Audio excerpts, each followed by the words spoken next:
নমস্কার বন্ধুরা, প্রভু যীশু খ্রিস্ট ইউটিউব চ্যানেলে একটি ছোট্ট কাহিনী শুরু করছি। যিশুর রথযাত্রার আশীর্বাদ। একসময় গ্রীষ্মের শেষে গ্রামের মানুষরা রথযাত্রা পালন করছিল। ছোট বড় সবাই আনন্দে মেতে উঠেছিল। রঙিন পতাকা, বর্ণিল সাজ, ঢাকঢোলের শব্দে গ্রামটা উৎসবে ভরে উঠেছিল। তবে এই আনন্দের মাঝেও কিছু মানুষ ছিল যারা দুঃখী, দরিদ্র, অসুস্থ এবং একাকী। তাদের কথা কেউ ভাবছিল না। তখনই হঠাৎ যীশু খ্রিস্ট সেই গ্রামে উপস্থিত হলেন। যিশুর মুখে ছিল মৃদু হাসি, চোখে করুণা আর ভালোবাসা। তিনি দেখলেন রথের বাইরে এক বৃদ্ধা মাটিতে বসে কাঁদছেন, কারণ তার ঘর আগুনে পুড়ে গেছে। কেউ তাকে সাহায্য করেনি।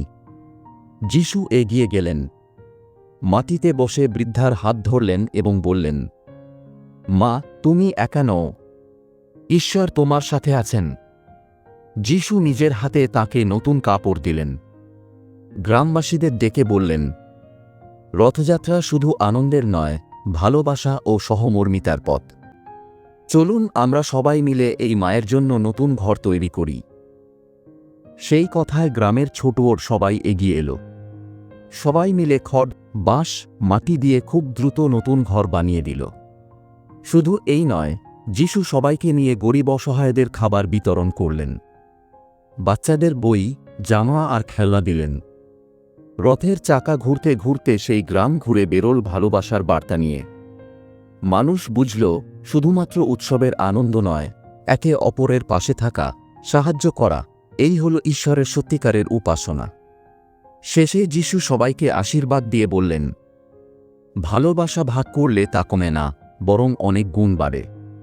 ঈশ্বরের রাজ্য ভালোবাসাই পূর্ণ। এই গল্পের শিক্ষা, রথযাত্রা বা যে কোনো উৎসব তখনই পূর্ণ হয় যখন আমরা মানুষের পাশে দাঁড়াই, সাহায্য করি এবং ভালোবাসা ছড়াই। কেমন ধরনের ভিডিও আপনারা পছন্দ করেন? অবশ্যই কমেন্ট করুন। ভিডিও উপহার দেওয়ার চেষ্টা করব।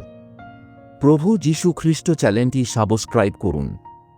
এতক্ষণ ভিডিও দেখার জন্য অসংখ্য ধন্যবাদ সকলকে।